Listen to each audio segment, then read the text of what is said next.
Il a traversé la frontière dans la nuit à bord de son train blindé. Le dirigeant nord-coréen Kim Jong-un est entré en Chine ce matin pour assister aux célébrations des 80 ans de la victoire sur le Japon. Peu d'images, sinon celles publiées par la propagande nord-coréenne. Mais un enjeu de taille, c'est la première fois que le dictateur nord-coréen prend part à une réunion multilatérale. Il y rejoint 26 autres chefs d'État et de gouvernement du monde entier, dont le président russe Vladimir Poutine, avec qui son pays accentue la coopération militaire dans le cadre de la guerre en Ukraine.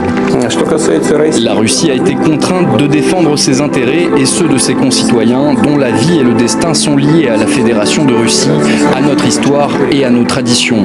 C'est l'essence même du conflit en Ukraine. C'est de là qu'il vient. Il y a quelques jours, Kim Jong-un officialisait d'ailleurs la participation de la Corée du Nord dans le conflit ukrainien. Lors d'une cérémonie à Pyongyang, il a rencontré les familles de soldats tués aux côtés de l'armée russe. Une première, car jusqu'ici, Pyongyang avait toujours nié toute implication dans la guerre menée par Moscou. Les services de renseignement sud-coréens estiment aujourd'hui qu'environ 2000 soldats nord-coréens auraient été tués sur le front ukrainien. Mais l'enjeu de la présence de Kim Jong-un à Pékin n'est pas que stratégique.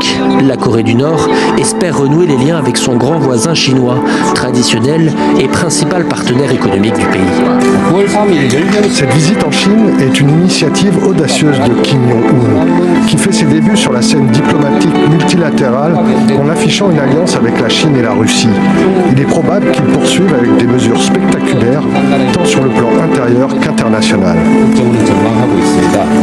Kim Jong-un pourrait également s'entretenir en privé avec son hôte chinois Xi Jinping, rapportent les médias d'État, une rencontre dont le contenu est pour le moment gardé secret.